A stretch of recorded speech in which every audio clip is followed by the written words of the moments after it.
65세의 이수련은 오늘도 거실 소파에 앉아 창밖만 바라보고 있습니다. 38년간 몸담았던 교단을 떠난 지 벌써 1년이 지났지만 여전히 빈 시간을 채울 방법을 찾지 못했어요. 아침에 눈을 뜨면 텅 빈 집이 그녀를 맞이하고 저녁이 되면 혼자 먹는 식사가 목구멍을 넘어가지 않았죠. 5년 전 남편이 암으로 세상을 떠난 후 이수련의 삶은 멈춰버린 것 같았습니다. 한때는 웃음소리로 가득했던 이 집이 이제는 시계 소리만 덩그러니 울려 퍼지는 공간이 되어버렸어요. 큰아들은 서울에서, 작은 딸은 부산에서 각자의 가정을 꾸리며 바쁘게 살고 있었죠. 한 달에 한 번 전화가 올까 말까 한데 그마저도 형식적인 안부에 그칠 뿐이었습니다. 이수련은 천천히 일어나 서재로 향했어요. 먼지가 수북이 쌓인 책장 아래 칸을 열자 낡은 앨범 2억 원이 눈에 들어왔습니다. 손을 뻗어 앨범을 꺼내 드는 순간 가슴 한구석이 먹먹해졌죠. 앨범을 펼치자 흑백 사진들이 차례로 나타났어요. 젊은 시절의 자신과 남편이 환하게 웃고 있는 모습이었죠. 한 장 한 장 넘기다가 이수련의 손이 멈췄습니다. 거기엔 화려한 드레스를 입은 자신과 턱시도 차림의 남편이 춤을 추고 있는 사진이 있었어요. 70년대 초반 결혼하기 전 댄스 동호회에서 만났을 때였죠. 저 때는 정말 행복했는데. 이수련의 눈가에 눈물이 맺혔습니다. 사진 속 남편의 얼굴을 손가락으로 쓰다듬으며 그녀는 흐느끼기 시작했어요. 5년이 지났건만 상실의 아픔은 여전히 날카로웠습니다. 당신, 나 혼자 어떻게 살라고 이렇게 먼저 가버린 거예요. 이수련은 앨범을 가슴에 꼭 안았습니다. 37년을 함께한 사람이 하루아침에 사라진다는 게 이렇게 견디기 힘든 일인 줄 몰랐어요. 그때 현관문이 열리는 소리가 들렸습니다. 수련아, 집에 있어. 익숙한 목소리가 들려왔어요. 이웃집에 사는 70세의 최명숙이었죠. 명숙은 이수련보다 5살 위였지만 10년 전 이 동네로 이사온 후부터 친언니처럼 지내왔습니다. 이수련은 서둘러 눈물을 닦고 거실로 나갔어요. 언니, 왜 이렇게 갑자기? 명숙은 이수련의 붉어진 눈을 보고는 한숨을 쉬었습니다. 또 울었구나. 수련아, 이렇게 집에만 박혀서 우는 게 능사가 아니잖아. 이수련은 고개를 저었어요. 언니, 나는 그럴 기력도 없고 의욕도 없어요. 그냥 이렇게 지내다가 남편한테 가면 되는 거 아닌가요? 명숙은 이수련의 어깨를 붙잡고 흔들었습니다. 야, 정신 차려. 아직 인생이 남았다고. 우리 65이면 요즘 세상에 한창 때야. 이수련은 대답 대신 한숨만 내쉬었습니다. 명숙은 이수련의 손을 꼭 잡았어요. 나 오늘 저녁에 좋은 데 가는데 너도 따라와. 거절은 안 받아. 무조건 나랑 같이 가는 거야. 제발 좀 나와. 이수련은 귀찮았지만 명숙의 강권에 못 이겨 고개를 끄덕였습니다. 알았어요. 언니 한번 따라갈게요. 하지만 마음 한구석으론 무슨 일을 해도 이 공허함이 채워질 것 같지 않았어요. 그날 저녁 7시 명숙이 다시 찾아왔습니다. 이수련은 마지못해 옷을 갈아입고 나왔죠. 언니, 우리 어디 가는 건데요? 명숙은 가보면 알아라며 웃기만 했습니다. 택시를 타고 20분쯤 달렸어요. 택시가 멈춘 곳은 이수련이 전혀 예상치 못한 장소였습니다. 건물 간판에는 실버 나이트라고 적혀 있었어요. 언니, 여기가 어디야? 나이트클럽 아니에요. 명숙은 태연하게 답했습니다. 맞아, 성인 나이트. 우리 같은 나이 사람들이 춤추고 노래하고 즐기는 곳이야. 이수련은 뒤로 물러섰어요. 언니, 나는 안 돼요. 이런데 처음이고 춤도 오래 안 춰봤는데. 하지만 명숙은 이수련의 팔을 붙잡고 안으로 들어갔습니다. 안으로 들어서자 예상과 달리 조용하고 품위 있는 분위기였어요. 나이 지긋한 사람들이 삼삼오오 모여 앉아 차를 마시거나 춤을 추고 있었죠. 이수련은 조금 긴장이 풀렸어요. 음악이 바뀌면서 경쾌한 왈츠 선율이 흘러나왔습니다. 명숙이 이수련의 손을 잡았어요. 자, 우리 저기 가서 춤춰보자. 이수련은 주저했지만 명숙의 손에 이끌려 플로어로 나갔죠. 처음엔 어색했습니다. 50년 만에 춰보는 춤이었으니까요. 하지만 몇 곡을 추다 보니 점점 리듬을 타기 시작했어요. 땀이 배어나오고 숨이 가빠졌지만 이상하게도 기분이 좋아졌습니다. 오랜만에 느껴보는 살아있다는 느낌이었죠. 1시간쯤 춤을 추고 나니 이수련은 땀을 흠뻑 흘리고 있었어요. 그런데 이게 웬일일까요? 가슴이 답답하던 게 조금씩 풀리는 것 같았습니다. 날아오를 것 같은 기분이랄까요? 자리로 돌아와 물을 마시는데 옆 테이블에서 누군가가 이쪽을 보고 있었어요.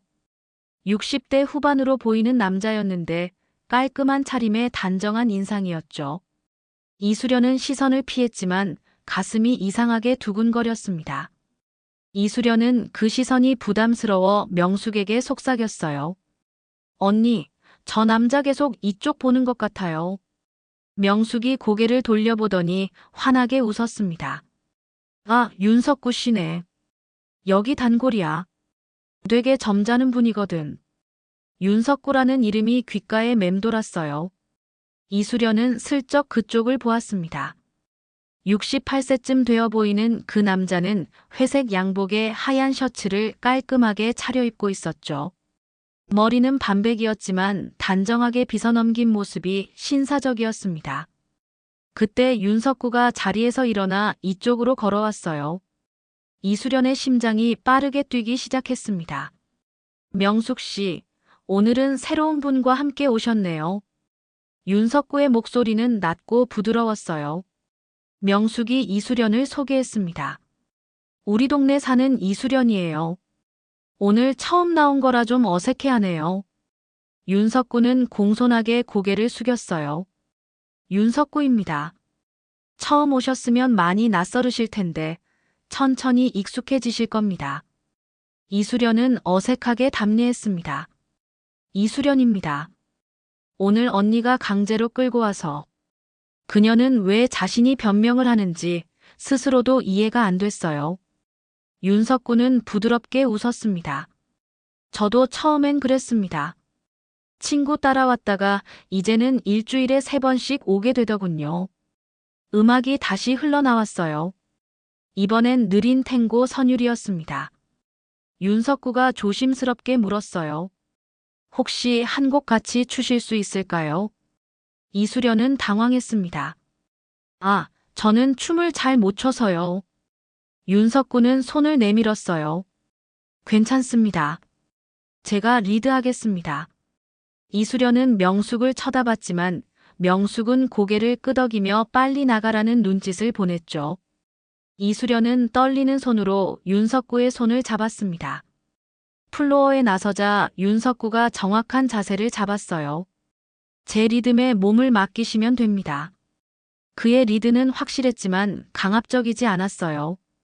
이수련은 처음엔 발을 헛디뎠지만 곧 윤석구의 움직임에 맞춰 춤을 추기 시작했습니다. 50년 전 남편과 처음 춤을 췄을 때가 떠올랐어요. 그때도 이렇게 떨렸었죠. 하지만 이건 다른 떨림이었습니다. 죄책감과 설렘이 뒤섞인 이상한 감정이었어요. 이수련은 혼란스러웠습니다. 한 곡이 끝나고 두 사람은 자리로 돌아왔어요. 윤석구는 공손하게 인사했습니다. 춤 잘 추십니다. 오래 배우셨나 봐요. 이수련은 얼굴이 화끈거렸어요. 아니에요. 젊었을 때 잠깐. 이제는 다 까먹었는데요. 윤석구는 명숙과 이수련의 테이블에 함께 앉았습니다. 명숙이 웃으며 말했어요. 석구 씨, 수련이는 선생님이었어요. 38년 동안 교단에 계셨대요. 윤석구의 눈빛이 반짝였습니다. 그러셨군요. 저도 교육 쪽 일을 했습니다. 대학에서 35년 강의했죠. 이수련은 조금 놀랐어요. 교수님이셨어요. 윤석구는 고개를 저었습니다. 교수까지는 아니고 시간 강사로 오래 있었습니다. 경제학을 가르쳤죠. 이수련은 그제야 조금 마음이 편해졌습니다. 같은 교육계에 있었다는 동질감 때문이었을까요? 세 사람은 1시간 넘게 이야기를 나눴어요. 윤석구는 조용했지만 이야기를 잘 들어주는 사람이었습니다. 이수련이 말을 하면 고개를 끄덕이며 집중해서 들어주었죠. 오랜만에 누군가와 진지한 대화를 나누는 것 같았어요. 밤 10시가 되자 명숙이 일어섰습니다. 우리 이제 가야겠다. 수련이 첫날인데 너무 무리하면 안 되지. 윤석구도 함께 일어났어요. 저도 나가는 길입니다. 같이 나가시죠. 밖으로 나오니 시원한 밤바람이 불었습니다. 이수련은 땀에 젖은 옷깃을 여미었어요. 윤석구가 물었습니다. 다음 주에도 오실 건가요? 이수련은 머뭇거렸습니다. 글쎄요, 잘 모르겠어요. 명숙이 대신 대답했어요. 당연히 와야죠.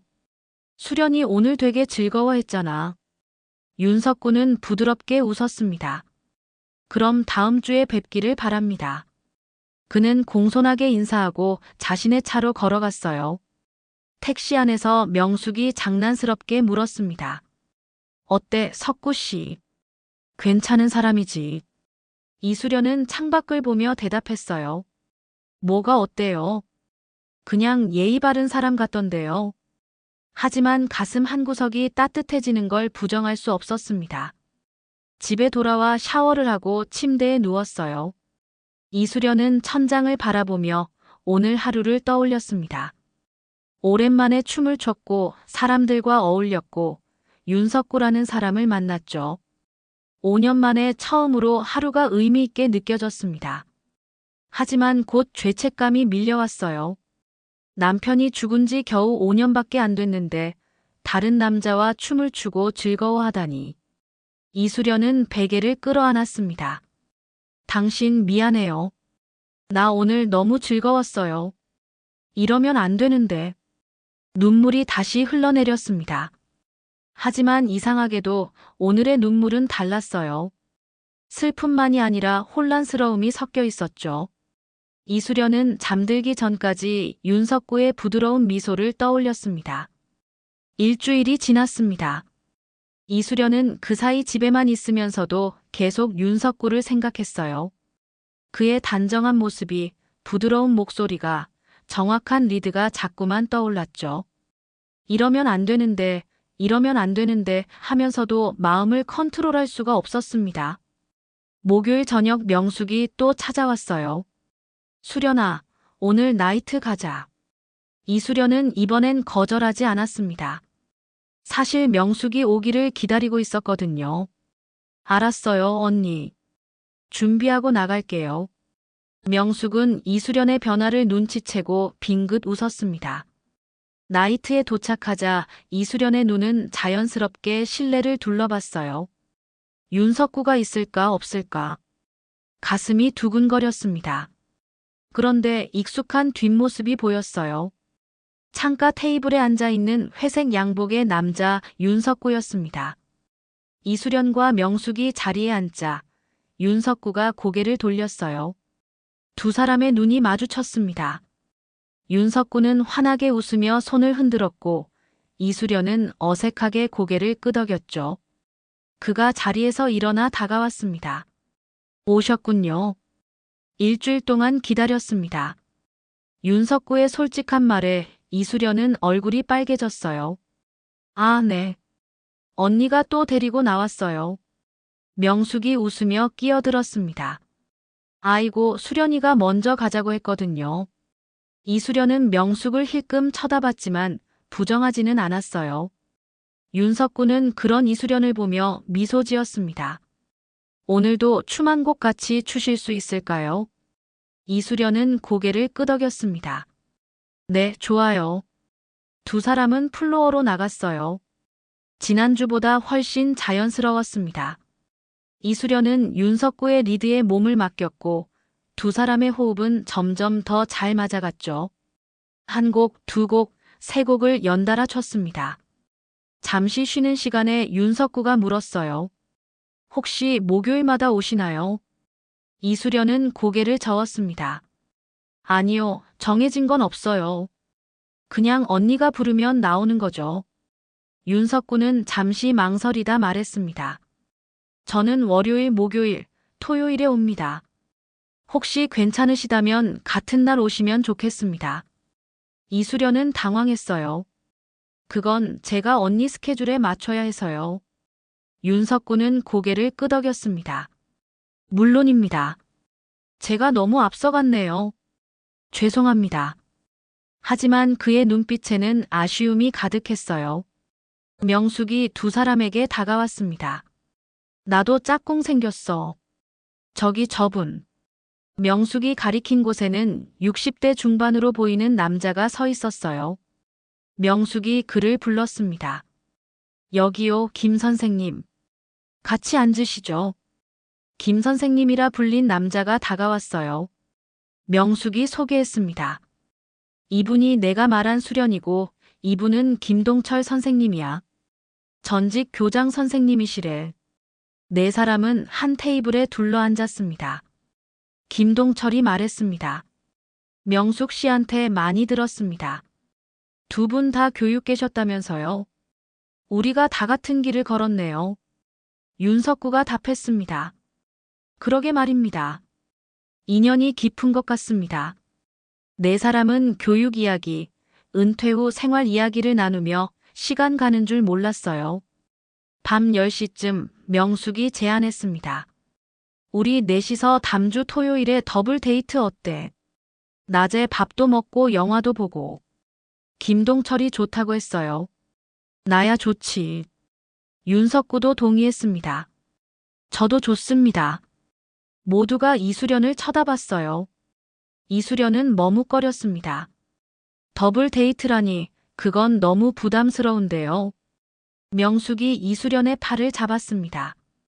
뭘 부담스러워. 그냥 친구들끼리 만나는 거지. 부담 갖지 마.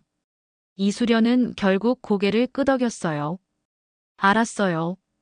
한번 나가보죠. 윤석구의 얼굴이 환해졌습니다. 그럼 토요일 낮 12시에 시청 앞에서 만나는 걸로 하죠. 네 사람은 약속을 정하고 헤어졌습니다. 집으로 돌아오는 택시 안에서 명숙이 물었어요. 석구 씨 어때? 괜찮지. 이수련은 한참을 망설이다 대답했습니다. 언니, 나 이래도 되는 건가? 남편 죽은 지 5년밖에 안 됐는데. 명숙이 이수련의 손을 잡았어요.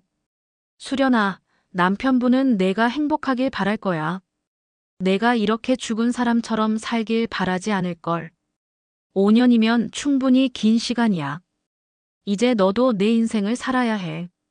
이수련의 눈에 눈물이 고였습니다. 하지만 언니, 나는 아직도 남편이 그리워요. 밤에 잠들기 전이면 옆자리가 비어있는 게 너무 슬프고. 명숙이 이수련을 안아줬어요. 알아, 다 알아. 하지만 그리워하는 것과 새로운 인연을 만나는 건 별개야. 남편을 잊으라는 게 아니라 내 인생도 계속되어야 한다는 거지. 집에 도착해 침대에 누운 이수련은 복잡한 마음을 정리할 수 없었습니다. 윤석구는 분명 좋은 사람이었어요. 함께 있으면 편안했고 춤을 출 때는 행복했죠. 하지만 남편에 대한 죄책감은 여전했습니다. 이수련은 침대 옆 서랍을 열었어요. 거기엔 남편의 사진이 있었습니다. 사진 속 남편은 환하게 웃고 있었죠. 당신, 내가 이래도 괜찮을까요? 다른 사람과 춤추고 웃고 행복해해도 되는 걸까요? 대답은 없었습니다. 하지만 이상하게도 남편이 괜찮다고 말해주는 것 같았어요. 이수련은 사진을 가슴에 안았습니다. 당신을 잊는 건 아니에요. 평생 사랑할 거예요. 하지만 나도 살아야 할 것 같아요. 토요일이 다가왔습니다. 토요일 아침, 이수련은 일찍 일어났습니다. 옷장 앞에 서서 한참을 고민했어요. 어떤 옷을 입어야 할까? 너무 화려하면 이상하고 너무 수수하면 또 그것대로 이상할 것 같았죠. 결국 연한 베이지색 블라우스에 검정 바지를 입었습니다. 거울을 보며 머리를 매만졌어요. 흰머리가 군데군데 보였습니다. 염색을 할까 생각했지만 이미 늦었죠. 이수련은 한숨을 쉬며 가벼운 화장을 했습니다. 립스틱을 바르다 말고 멈췄어요. 이게 맞는 건가? 내가 지금 뭐 하는 거지? 11시 반 명숙이 전화했습니다. 수련아, 준비됐어. 나 지금 나갈게. 이수련은 가방을 들고 현관문을 나섰어요. 가슴이 두근거렸습니다. 긴장인지 설렘인지 불안인지 알 수 없는 감정이었죠. 시청 앞 광장에 도착하자 윤석구와 김동철이 먼저 와 있었습니다. 두 사람 모두 깔끔하게 차려입고 있었어요. 윤석구는 이수련을 보자 환하게 웃었습니다. 오셨군요. 오늘 날씨가 정말 좋네요. 이수련은 어색하게 웃으며 고개를 끄덕였어요. 네 사람은 근처 한 식당으로 향했습니다. 식당에 앉아 메뉴를 고르는데 윤석구가 조심스럽게 물었어요. 이수련 씨는 무슨 음식 좋아하세요? 이수련은 대답했습니다. 저는 뭐든 잘 먹어요. 특별히 싫어하는 건 없고요. 김동철이 웃으며 말했습니다. 명숙 씨도 그러시더라고요. 먹는 걸 가리지 않으신다고. 우리 다 비슷한 세대라 입맛도 비슷한가 봐요. 네 사람은 갈비탕을 시켜 먹으며 이야기를 나눴습니다. 식사 중에 윤석구가 자신의 이야기를 꺼냈어요. 저는 10년 전에 아내를 잃었습니다. 갑자기 심장마비로. 병원에 가기도 전에 돌아가셨죠. 이수련은 깜짝 놀랐습니다. 그랬군요. 얼마나 힘드셨어요? 윤석구는 쓸쓸하게 웃었습니다. 처음 몇 년은 정말 힘들었죠. 살 이유를 찾을 수가 없었어요. 자식들도 다 장성해서 각자 사는데 혼자 남은 집이 너무 크고 텅 비어 보이더라고요. 그의 목소리에 깊은 슬픔이 묻어났습니다. 이수련은 자신의 이야기를 했어요. 저도 비슷해요. 5년 전에 남편을 암으로 보냈거든요. 1년 동안 투병했는데 결국은 그날 이후로 하루하루가 의미 없이 느껴졌어요. 윤석구는 이수련의 손을 바라보며 조용히 고개를 끄덕였습니다. 김동철이 무거워진 분위기를 바꾸려고 말했어요. 하지만 우리 이렇게 다시 만났잖아요. 새로운 시작을 할 수 있는 거죠. 명숙이 거들었습니다. 맞아요. 과거는 과거고 우리에게도 아직 미래가 있어요. 식사를 마치고 네 사람은 영화관으로 향했습니다. 상영 중인 영화는 가족 코미디였어요. 영화가 시작되고 어두워진 극장 안에서 윤석구가 조심스럽게 이수련에게 말했습니다. 혹시 춥거나 불편하시면 말씀하세요. 이수련은 고맙다고 답했어요. 영화를 보는 내내 윤석구의 존재가 느껴졌습니다. 옆자리에서 조용히 영화를 보는 그의 모습이 가끔 웃는 소리가 귓가에 맴돌았죠. 이수련은 영화에 집중할 수가 없었습니다. 영화가 끝나고 밖으로 나왔어요. 저녁 5시쯤 되었습니다. 김동철이 제안했습니다. 우리 저녁도 같이 먹고 헤어지는 게 어때요? 카페에서 차라도 한잔하고. 명숙이 좋다고 했고 윤석구도 동의했습니다. 네 사람은 근처 카페로 들어갔어요. 창가 자리에 앉아 커피를 시켰습니다. 해가 지는 풍경이 아름다웠죠. 윤석구가 조심스럽게 이수련에게 물었습니다. 이수련 씨, 혹시 내일 시간 괜찮으시면 둘이서 산책이라도 할까요? 이수련은 당황했어요. 아, 그게. 명숙이 얼른 말했습니다. 수련아 가. 석구 씨가 좋은 산책로 안다고 했잖아. 나도 김 선생님이랑 내일 만나기로 했어. 이수련은 명숙을 쳐다봤지만 명숙은 모른 척했습니다. 윤석구는 기다렸어요. 부담 갖지 마시고 편하게 생각해 주세요. 그냥 공원 한 바퀴 돌면서 이야기나 좀 나누는 거예요. 이수련은 한참을 고민하다 고개를 끄덕였습니다. 알겠습니다. 내일 뵙죠. 윤석구의 얼굴이 환해졌어요. 감사합니다.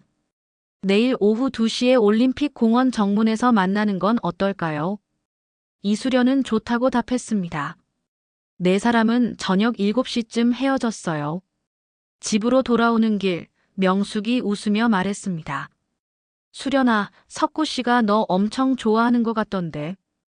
이수련은 얼굴이 빨개졌어요. 무슨 소리예요, 언니?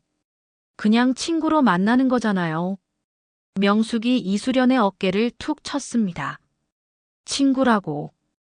60 넘어서 남녀가 친구로만 지낼 수 있을까? 수련아, 너도 마음 있는 거 알아. 이수련은 부정했지만 목소리에 힘이 없었어요. 아니에요, 언니. 나는 그냥 집에 들어와 샤워를 하고 침대에 누웠습니다. 오늘 하루가 꿈 같았어요.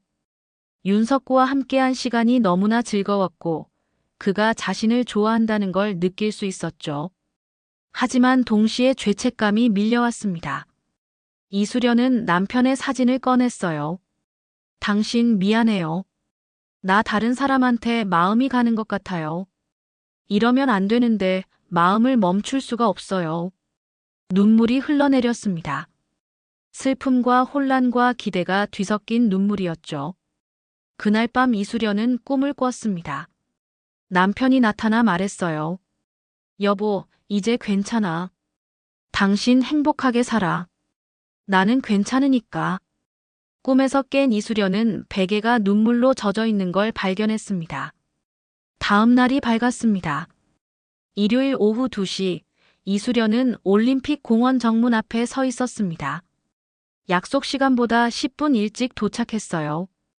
가슴이 마구 뛰었습니다. 윤석구를 단둘이 만나는 건 처음이었죠.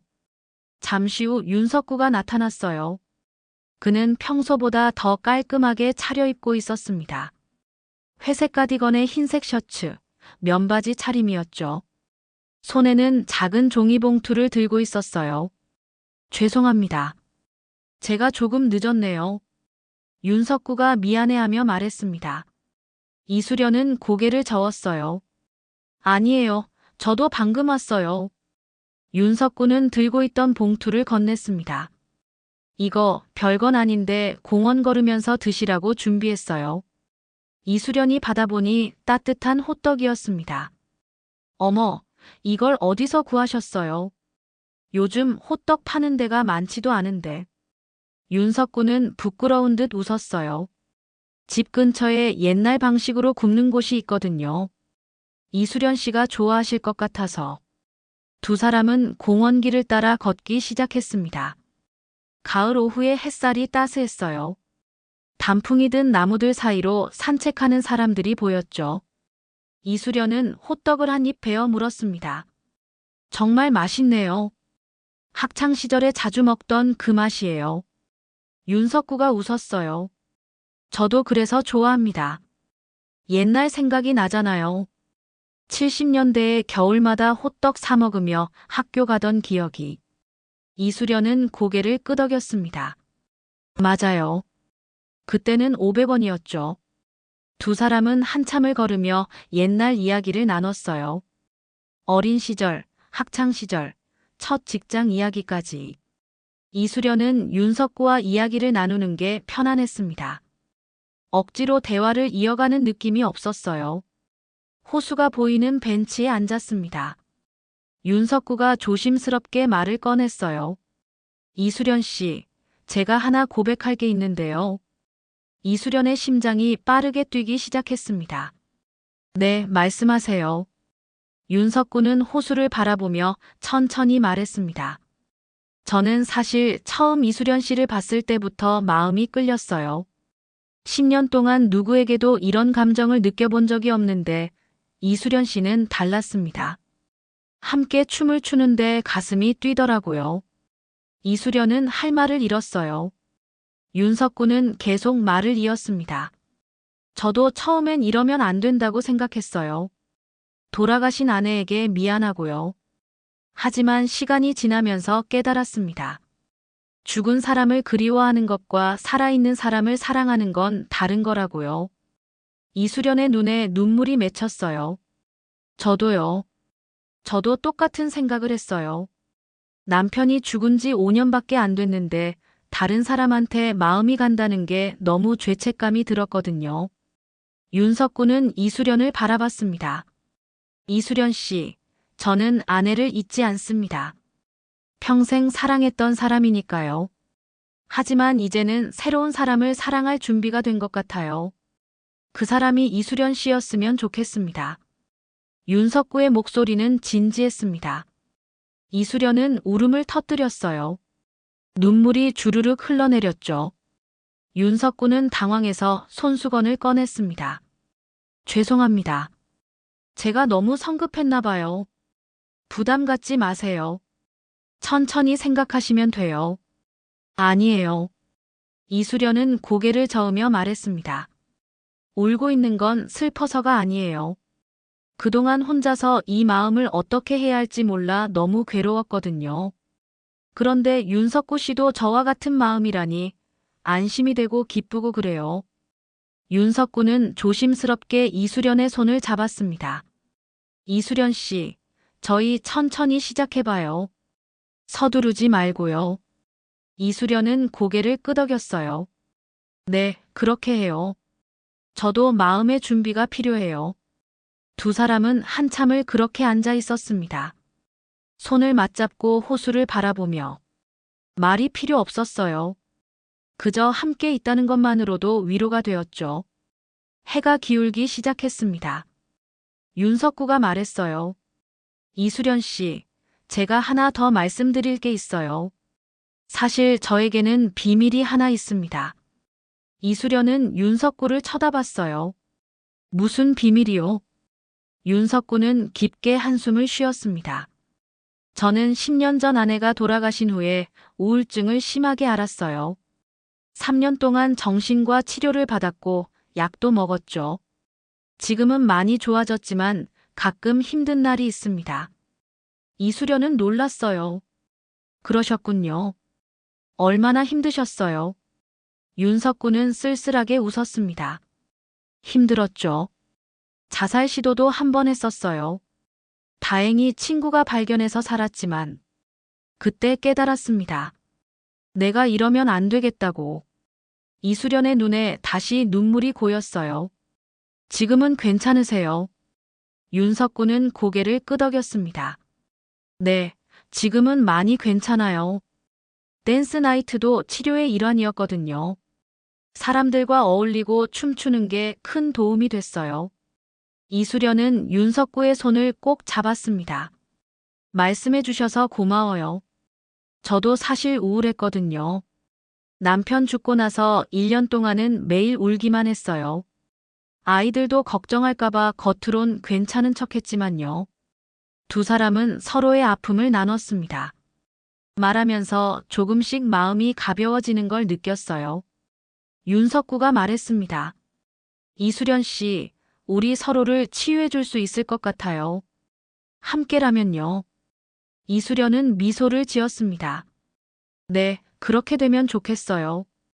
두 사람은 해가 질 때까지 공원에 앉아 있었어요. 손을 맞잡고 서로의 온기를 느끼며 오랜만에 느껴보는 평온함이었습니다. 저녁이 되어 공원을 나왔습니다. 윤석구가 물었어요. 제가 집까지 바래다 드려도 될까요? 이수련은 괜찮다고 했지만 윤석구는 고집을 부렸죠. 결국 두 사람은 함께 택시를 타고 이수련의 집 앞까지 왔습니다. 헤어지기 전 윤석구가 말했어요. 오늘 정말 행복했어요. 다음 주에 또 만나요. 이수련은 고개를 끄덕였습니다. 네, 꼭 만나요. 두 사람은 서로를 바라보며 오래 서 있었죠. 집에 들어온 이수련은 가슴이 뛰는 걸 느꼈습니다. 오늘은 슬픔보다 기쁨이 더 컸어요. 윤석구라는 사람이 자신과 같은 아픔을 겪었고 그래서 더 이해할 수 있었죠. 이수련은 그날 밤 오랜만에 편안하게 잠들었습니다. 한 달이 흘렀습니다. 이수련과 윤석구는 일주일에 두세 번씩 만났어요. 나이트에서 춤도 추고 공원도 산책하고 가끔은 커피도 마시며 시간을 보냈죠. 이수련은 점점 윤석구에게 마음을 열어갔습니다. 어느 목요일 저녁 이수련은 나이트에서 윤석구를 기다리고 있었어요. 명숙과 김동철도 함께였죠. 하지만 약속 시간이 지나도 윤석구는 나타나지 않았습니다. 이수련은 불안해지기 시작했어요. 전화를 걸어봤지만 받지 않았습니다. 한 번, 두 번, 세 번. 계속 연결음만 울렸어요. 명숙이 걱정스럽게 물었습니다. 무슨 일 있는 거 아냐? 평소에 약속 안 어기시는 분인데. 이수련은 초조하게 전화기를 들여다봤습니다. 그때 윤석구의 전화번호로 전화가 왔어요. 이수련은 급히 받았습니다. 여보세요, 석구 씨. 하지만 들려온 목소리는 윤석구가 아니었어요. 젊은 남자의 목소리였습니다. 혹시 이수련 씨신가요? 저는 윤석구의 아들입니다. 아버지가 오늘 오후에 쓰러지셔서 지금 병원에 계십니다. 이수련은 귀가 멍해졌어요. 뭐라고요? 어느 병원이요?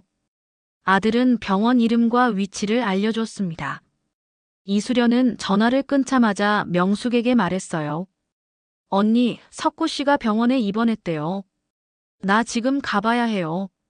명숙은 놀라며 함께 가겠다고 했지만 이수련은 혼자 가겠다고 했습니다.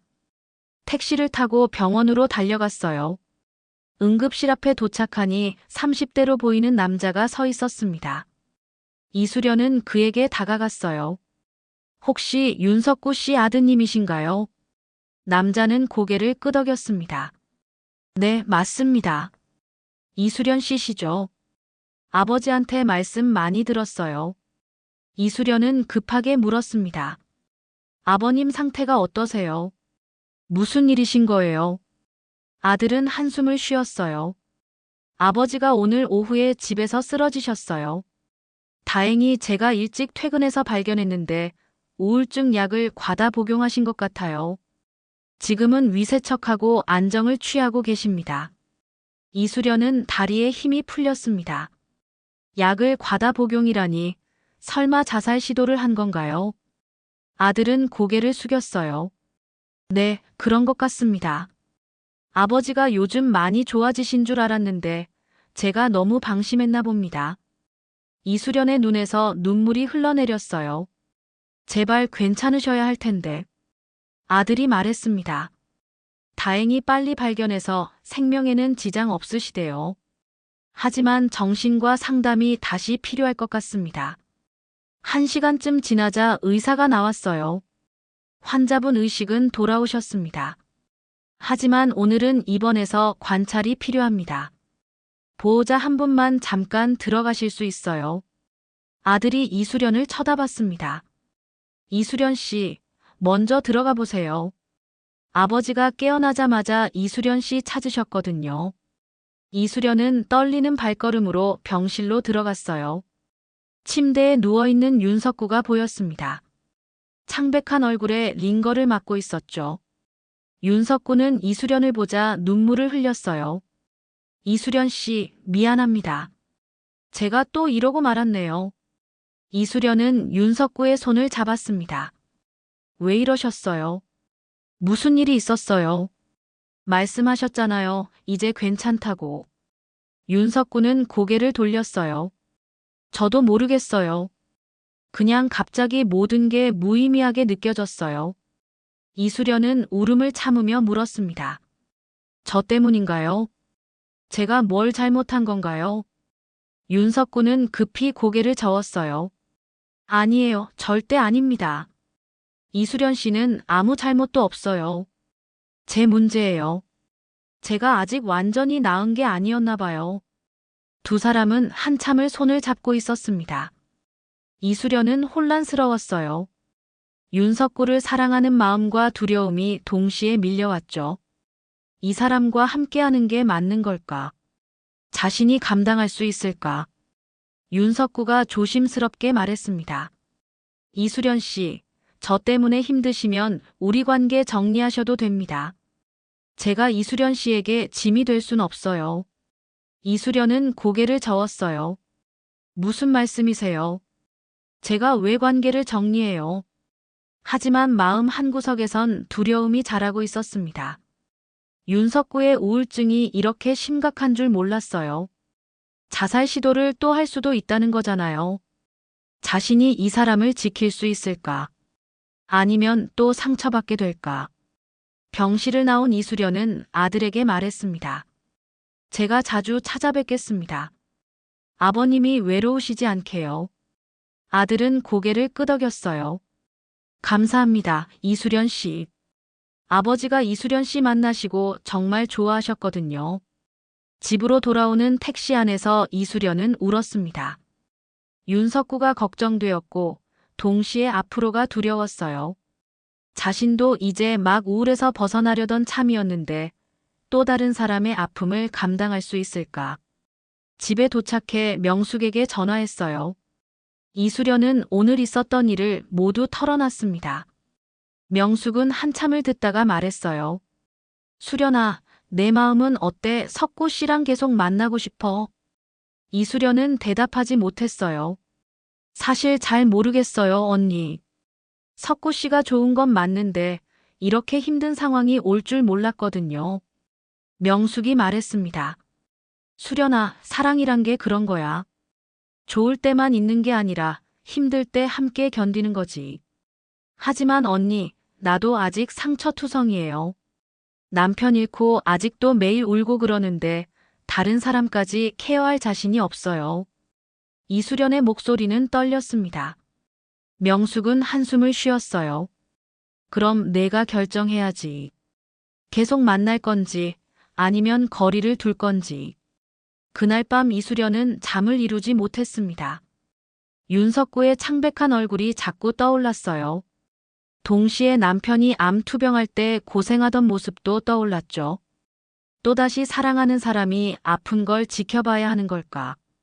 이틀 후 윤석구가 퇴원했다는 연락을 받았습니다. 이수련은 병문안을 가려다 망설였어요. 가고 싶기도 하고 두렵기도 했죠. 결국 용기를 내서 윤석구의 집으로 향했습니다. 초인종을 누르자 윤석구가 문을 열었어요. 많이 수척해진 모습이었습니다. 이수련 씨, 와주셔서 감사합니다. 들어오세요. 이수련은 과일 바구니를 건네며 들어갔습니다. 거실에 앉아 차를 마시며 두 사람은 한참을 침묵했어요. 윤석구가 먼저 입을 열었습니다. 이수련 씨, 저 때문에 많이 놀라셨죠? 정말 죄송합니다. 이수련은 고개를 저었어요. 괜찮아요. 걱정만 많이 했어요. 윤석구는 커피잔을 내려놓으며 말했습니다. 이수련 씨, 솔직히 말씀드릴게요. 저는 아직도 완전히 낫지 않았어요. 가끔 이렇게 힘든 날이 올 겁니다. 그럴 때마다 이수련 씨한테 부담을 드릴 것 같아요. 이수련은 윤석구를 바라봤습니다. 그의 눈빛에는 미안함과 두려움이 가득했어요. 윤석구가 계속 말했습니다. 그래서 제가 생각해봤는데 우리 관계를 다시 생각해보는 게 어떨까 싶어요. 이수련 씨에게 상처 드리고 싶지 않거든요. 이수련의 가슴이 철렁 내려앉았습니다. 그럼 헤어지자는 말씀이세요? 윤석구는 고개를 끄덕였어요. 제가 치료를 더 받고 완전히 나은 후에 다시 만나는 게 맞을 것 같아요. 지금 상태론 이수련 씨를 행복하게 해드릴 수 없어요. 이수련은 할 말을 잃었습니다. 마음 한구석에선 안도감이 들었어요. 힘든 상황에서 벗어날 수 있다는 생각이 들었죠. 하지만 동시에 가슴이 아팠습니다. 윤석구를 정말 좋아했거든요. 알겠습니다. 이수련은 겨우 말을 꺼냈어요. 석구 씨가 그렇게 생각하신다면 존중하겠습니다. 하지만 완전히 끝은 아니죠. 윤석구는 쓸쓸하게 웃었습니다. 네, 끝은 아니에요. 언젠가 제가 나아지면 다시 찾아뵙겠습니다. 이수련은 집으로 돌아왔습니다. 가슴이 텅 빈 것 같았어요. 윤석구와의 관계가 이렇게 끝날 줄 몰랐죠. 희망을 가졌다가 다시 절망으로 떨어진 기분이었습니다. 이수련은 소파에 앉아 또다시 눈물을 흘렸습니다. 석 달이 흘렀습니다. 이수련은 그동안 나이트에 나가지 않았어요. 명숙이 몇 번이나 같이 가자고 했지만 거절했죠. 윤석구가 생각나는 게 싫었습니다. 아니, 정확히는 윤석구를 보고 싶지만 볼 수 없다는 게 힘들었어요. 겨울이 깊어졌습니다. 이수련은 다시 예전처럼 집에만 있었어요. 하지만 이번엔 조금 달랐습니다. 완전히 무기력하진 않았죠. 가끔 산책도 나가고 책도 읽었어요.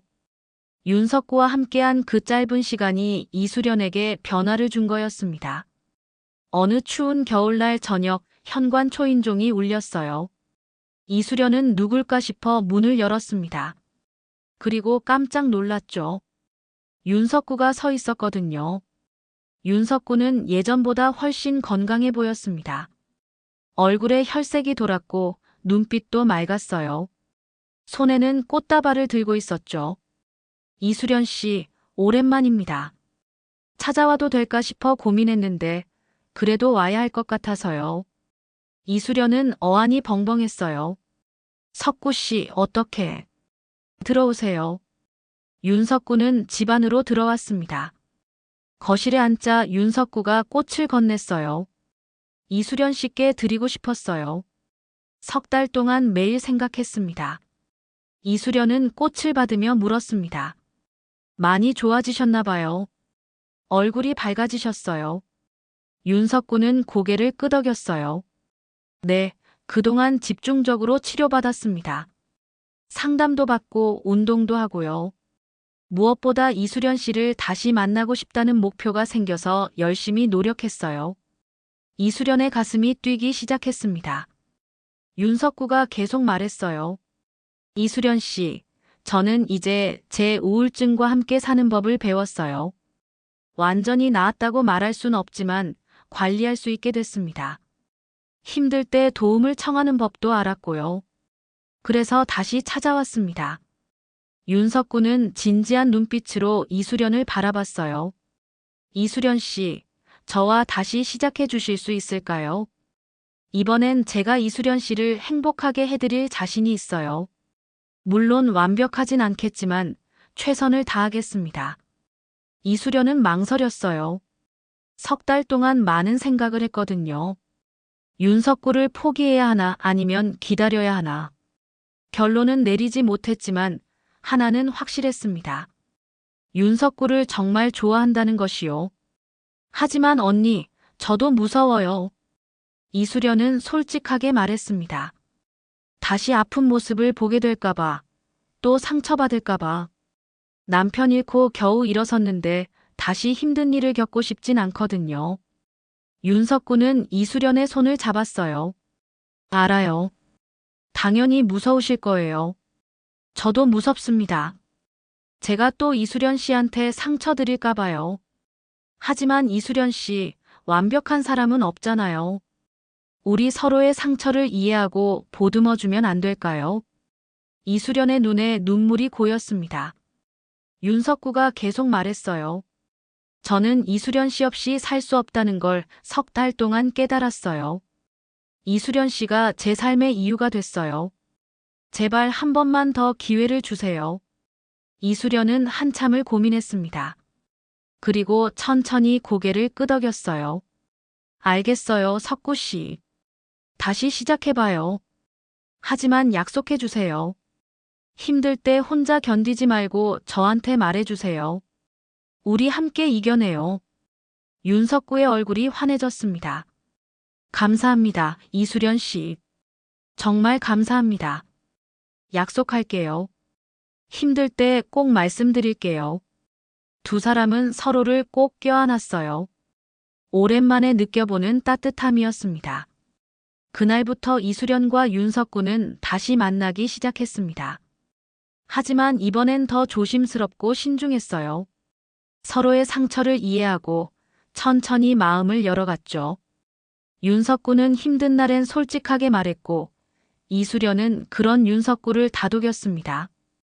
두 달쯤 지났을까요? 어느 봄날 윤석구가 이수련에게 제안했어요. 이수련 씨, 우리 결혼하는 게 어떨까요? 나이도 있고 더 기다릴 이유가 없잖아요.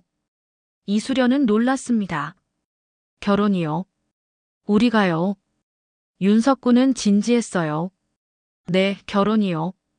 이수련 씨와 남은 인생을 함께하고 싶어요. 아침에 눈 뜨면 이수련 씨가 옆에 있었으면 좋겠고, 저녁엔 함께 저녁 먹고, 밤엔 손잡고 잠들고 싶어요. 이수련은 고민했습니다. 결혼이라니 생각도 못했던 일이에요. 하지만 마음 한구석에선 기쁨이 밀려왔죠. 윤석구와 함께하는 삶을 상상해봤어요. 아침에 함께 커피 마시고, 저녁에 함께 산책하고, 밤에 함께 춤추는 모습이 떠올랐습니다. 좋아요. 이수련은 미소를 지으며 대답했어요. 결혼해요, 석구 씨. 남은 인생 함께해요. 윤석구는 이수련을 꼭 안았습니다. 감사해요, 이수련 씨. 평생 행복하게 해드릴게요. 두 사람은 조촐하게 결혼식을 올렸습니다. 친구들과 자식들만 모인 작은 결혼식이었죠. 명숙과 김동철도 함께였어요. 명숙은 눈물을 흘리며 말했습니다. 수련아, 정말 축하해. 내가 다시 행복해지는 모습 보니까 나도 기뻐. 이수련의 자식들도 처음엔 놀랐지만 결국 축복해줬어요. 큰아들이 말했습니다. 엄마 행복하세요. 아빠도 하늘에서 축복하실 거예요. 작은 딸도 눈물을 흘리며 말했죠. 엄마가 웃는 모습 오랜만에 봐요. 정말 좋아요. 결혼식이 끝나고 피로연 자리에서 윤석구가 말했습니다.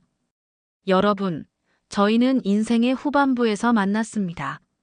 상처도 많고 아픔도 많은 두 사람이죠. 하지만 그래서 더 서로를 이해할 수 있었어요. 사랑의 나이는 없다는 걸 깨달았습니다. 이수련도 마이크를 잡았어요. 저는 5년 동안 죽은 사람처럼 살았어요. 남편을 잃고 삶의 의미를 잃었죠. 하지만 석구 씨를 만나면서 다시 살아있음을 느꼈습니다. 사랑은 한 번으로 끝나는 게 아니더라고요. 자리에 있던 사람들이 박수를 쳤습니다.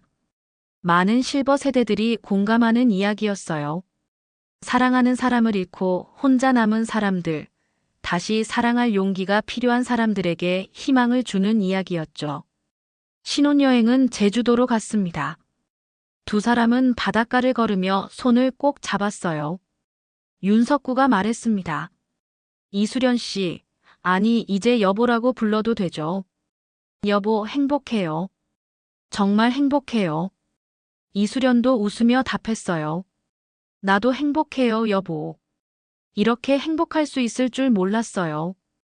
두 사람은 저녁 노을을 바라보며 서 있었습니다. 손을 맞잡고 서로를 의지하며. 그날 밤 호텔방에서 이수련은 남편의 사진을 꺼냈어요. 작은 지갑 속에 항상 가지고 다니던 사진이었죠. 당신, 나 이제 행복해도 되는 거죠. 당신이 허락해 준 거 맞죠? 윤석구가 다가와 이수련을 안았습니다. 남편분도 분명 기뻐하실 거예요. 이수련 씨가 행복한 걸 바라셨을 테니까요. 이수련은 고개를 끄덕였어요. 사진을 다시 지갑에 넣으며 속삭였습니다. 당신도 행복하세요, 여보. 나는 이제 새로운 인생을 살게요. 1년이 지났습니다. 이수련과 윤석구는 여전히 행복했어요. 물론 쉬운 날만 있진 않았죠. 윤석구가 가끔 힘든 날도 있었고 이수련도 가끔 남편이 그리웠습니다. 하지만 두 사람은 서로를 이해하고 보듬어줬어요. 나이트에도 여전히 다녔습니다. 이제는 부부가 되어 함께 춤을 췄죠. 사람들이 말했어요. 저 두 분 보면 사랑이 뭔지 알 것 같아요. 나이 들어서도 저렇게 사랑할 수 있다니 부럽네요. 명숙과 김동철도 결혼했습니다. 넷이서 더블 데이트도 자주 했어요. 봄엔 꽃구경, 여름엔 바다, 가을엔 단풍, 겨울엔 온천. 계절마다 함께 여행을 다녔죠. 어느 가을날 저녁 이수련과 윤석구는 집 앞 공원을 산책했습니다. 단풍잎이 떨어지는 길을 걸으며 윤석구가 말했어요. 여보, 나랑 결혼해줘서 고마워요. 당신 덕분에 내 인생이 다시 시작됐어요. 이수련은 윤석구의 손을 꼭 잡았습니다. 나도 고마워요, 여보. 당신을 만나서 다시 살아있음을 느꼈어요. 사랑이 이렇게 아름다운 건지 다시 깨달았고요. 두 사람은 벤치에 앉아 석양을 바라봤습니다. 붉게 물든 하늘이 아름다웠어요. 윤석구가 말했습니다. 여보, 우리 100세까지 함께 살아요. 매일 춤추고 여행 다니고 사랑하면서요. 이수련은 웃으며 답했어요. 좋아요, 여보. 100세까지 함께 해요. 두 사람은 서로를 바라보며 미소 지었습니다. 그 미소엔 과거의 아픔도, 현재의 행복도, 미래의 희망도 담겨 있었어요. 사랑은 나이가 없습니다. 60이든 70이든 80이든 사랑할 수 있어요. 상처가 있어도 아픔이 있어도 다시 일어설 수 있죠. 이수련과 윤석구가 그걸 증명했습니다. 저녁 무렵 두 사람은 집으로 돌아왔어요. 함께 저녁을 만들고 함께 식사를 하고 함께 거실에서 춤을 췄습니다. 음악을 틀고 왈츠를 추며 서로를 꼭 안았죠. 이수련은 윤석구의 품에 안겨 생각했습니다. 이게 행복이구나. 완벽하진 않지만 서로를 이해하고 사랑하는 것. 그게 진짜 행복이구나. 남편도 분명 하늘에서 웃고 계실 거예요. 나를 축복해주면서요. 밤이 깊어갔습니다. 이수련과 윤석구는 손을 꼭 잡고 잠자리에 들었어요. 내일도 모레도 그 다음 날도 함께할 거라는 확신을 안고서요. 두 사람의 사랑 이야기는 이제 막 시작이었습니다. 아름답고 따뜻한 실버 로맨스의 시작이었죠.